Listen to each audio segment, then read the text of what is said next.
Bueno, Donald Trump acaba de publicar otro trofeo, otra fotografía celebrando una victoria en uno de sus propios campos de golf. Qué casualidad. Y hasta aquí, bueno, podría parecer esto una publicación más, pero entonces apareció esto. Un periodista escribió algo interesante. Mientras millones de estadounidenses siguen preocupados por el costo de la gasolina, por el precio de los alimentos y por la incertidumbre internacional, el presidente decidió presumir un campeonato de golf.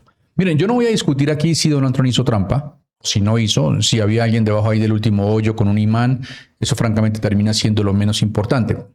El verdadero problema es lo que estaba ocurriendo al mismo tiempo, lejos de las cámaras, en Washington. Mientras Donald Trump levantaba su trofeo, en el Senado comenzaba a estallar una historia que podría convertirse en uno de los mayores escándalos de toda su presidencia. Y aquí aparece la pregunta que se hizo el diario The New York Republic. ¿Por qué Donald Trump parece dispuesto a poner en riesgo una de las nominaciones más importantes de su gobierno? Están hablando de la nominación a fiscal general, la de Todd Blanche. Y rematan el titular con esto: la respuesta constituye un flagrante delito grave. Me pareció interesante esta parte, se la voy a leer. The New Republic dice: este escándalo es más que mero entretenimiento, es un escándalo mayúsculo, que los verdaderos intereses del presidente Trump se han hecho más evidentes, sobre todo a través de un mensaje que publicó en Truth Social el jueves por la mañana. Es una auténtica basofia, incluso para sus estándares, y si los demócratas recuperan la Cámara de Representantes, este asunto se ha convertido en mi principal motivo para un juicio político. Juicio político. Ya están hablando de juicio político si los demócratas ganan las elecciones de intermedias. Miren, para entender esto tenemos que hablar del famoso fondo de casi 1.800 millones de dólares que fue creado tras un acuerdo extraordinariamente polémico y que hoy tiene enfrentados incluso a senadores republicanos con la propia Casa Blanca. Pero esto no es lo que más llama la atención. Lo verdaderamente inquietante son las cláusulas que incluía ese acuerdo. Ya vamos a hablar de ellas. Vamos primero a reconstruir esta historia desde el principio. Miren, Donald Trump demandó al Servicio de Impuestos Internos, el IRS, por la filtración de parte de sus declaraciones de impuestos ocurrida años atrás. Hasta ahí podemos estar de acuerdo o no, porque pues hasta cierto punto seguía siendo una batalla judicial. El problema apareció cuando esa demanda terminó resolviéndose de una forma completamente inesperada. En lugar de continuar el proceso, el Departamento de Justicia, llegó a un acuerdo. Y de ese acuerdo nació un fondo de aproximadamente 1.776 millones de dólares. En el papel, ese dinero estaría destinado a compensar a personas que, según la versión del propio Trump, habrían sido víctimas de la llamada instrumentalización del Estado. Víctimas que estuvieron presentes en el asalto al Capitolio. Escuchemos lo que dijo Donald Trump. Señor presidente, sobre eso, ¿está de acuerdo, para que quede claro, está de acuerdo con la fiscal general interina en que el fondo contra la instrumentalización está muerto? ¿Y por qué no ponerlo en está muerto, pero sabe, ojalá no lo estuviera, para serle sincero. Creo que a la gente se la trató terriblemente, se abusó terriblemente de ella. Esto no tiene nada que ver con ella, fui yo.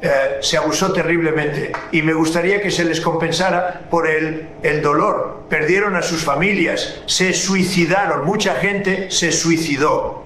Fueron por un viaje inocente, y no solo hablo de ellos, hablo de que sin tener que ver con eso, la forma en que los trataron, el gobierno de Biden y el de Obama instrumentalizaron el gobierno y destruyeron vidas. Bueno, todo suena muy técnico, muy burocrático, pero aquí es donde empiezan las preguntas incómodas, porque según el documento, el propio Donald Trump tendría un enorme margen para decidir quiénes serían considerados perjudicados y, por tanto, quiénes podrían beneficiarse de ese fondo multimillonario. Empiezan a entender la magnitud de esto.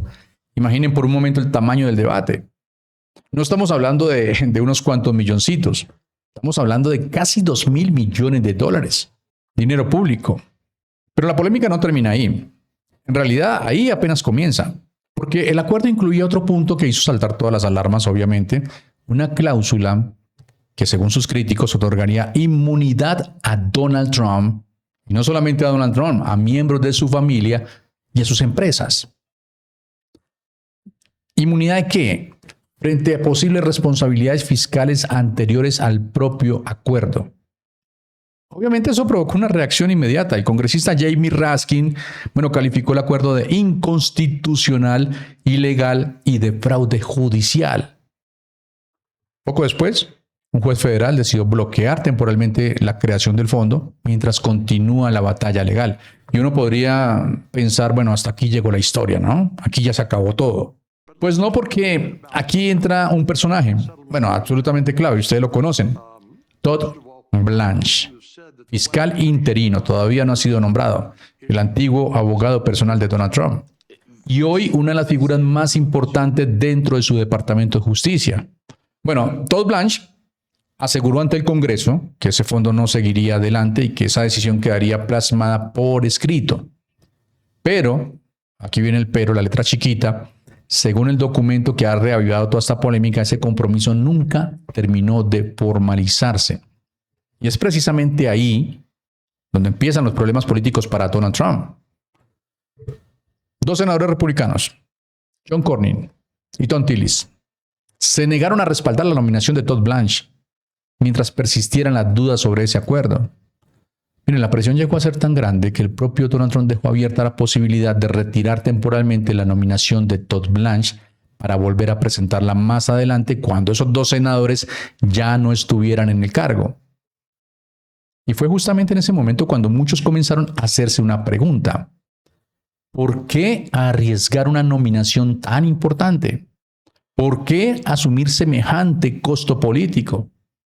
Bueno, la respuesta que plantean los críticos es bastante demoledora, porque para Donald Trump, proteger ese fondo y todo lo que gira alrededor de él parecería ser una prioridad mucho mayor que proteger incluso a uno de sus propios nominados. Mientras esta tormenta política, seguía creciendo en Washington, ocurrió algo que terminó de complicar todavía más el panorama para el presidente Donald Trump. Las encuestas empezaron a llegar. Llegaron las encuestas, varias encuestas y todas apuntan en la misma dirección. Ya saben, cuando un presidente aparece rodeado de tantas polémicas como Donald Trump, la pregunta inevitable que todos nos hacemos o que la gente se hace es, ¿todavía hay gente que le cree?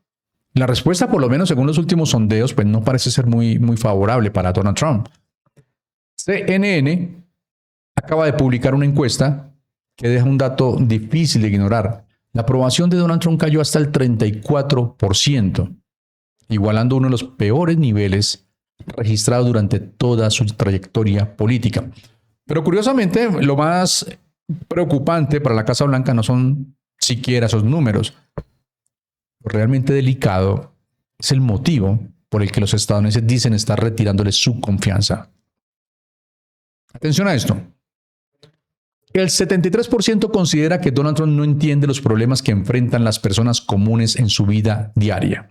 73%. Y deténganse ahí un segundo, porque después de todo lo que acabamos de revisar, de mencionar, después de hablar de un fondo multimillonario, de inmunidades, de peleas internas dentro del propio partido republicano, la percepción que termina quedando entre buena parte de la población es que el presidente simplemente vive en otra realidad. Pero hay un dato todavía más duro. El 66% de los encuestados afirma que Donald Trump pone sus propios intereses por encima de los intereses del país. Miren, aquí es donde las piezas empiezan a encajar, porque eso es precisamente lo que sus críticos llevan semanas denunciando, que detrás de muchas decisiones ya no ven una estrategia de gobierno, ven una estrategia personal, una estrategia familiar. Miren, la encuesta también añade otro dato que no pasó desapercibido. El 64% considera que Trump ha ido demasiado lejos, utilizando la presidencia para favorecer sus propios negocios e intereses personales. Y vuelvo al principio de este video, porque entonces aquella fotografía levantando un trofeo de golf pues ya no parece una simple anécdota. Empieza a convertirse, al menos para muchos ciudadanos, en un símbolo. Un símbolo de un presidente que celebra victorias personales mientras el debate político gira alrededor de un fondo multimillonario, de acusaciones de abuso de poder y de una creciente pérdida de respaldo entre la opinión pública. Miren, y mientras tanto, en una entrevista ocurría algo todavía más curioso. El senador Mark Kelly apareció contando una conversación que tuvo con líderes europeos. Recordemos que Kelly es un tipo preparado, sirvió a Estados Unidos como piloto de combate de la Marina de los Estados Unidos, astronauta de la NASA y ahora como senador de los Estados Unidos por Arizona. Escuchemos el videoclip. Bueno, estuve en la conferencia de seguridad de Múnich y hablé con varios primeros ministros, viceprimeros ministros, ministros de asuntos exteriores y ministros de defensa. Oigan, ellos no saben qué pensar. Es decir, ellos han... Intentamos explicarlo, yo y otros. Ellos dicen, Cristo, ¿qué está pasando? O sea, creen que hemos perdido la cabeza. Estamos hablando de atacar Groenlandia, de que los Estados Unidos de América invadan Groenlandia. Tuve una conversación con la primera ministra de Dinamarca y el primer ministro de Groenlandia, quienes obviamente están enojados con nosotros, los senadores estadounidenses. ¿Por qué permiten que esto suceda?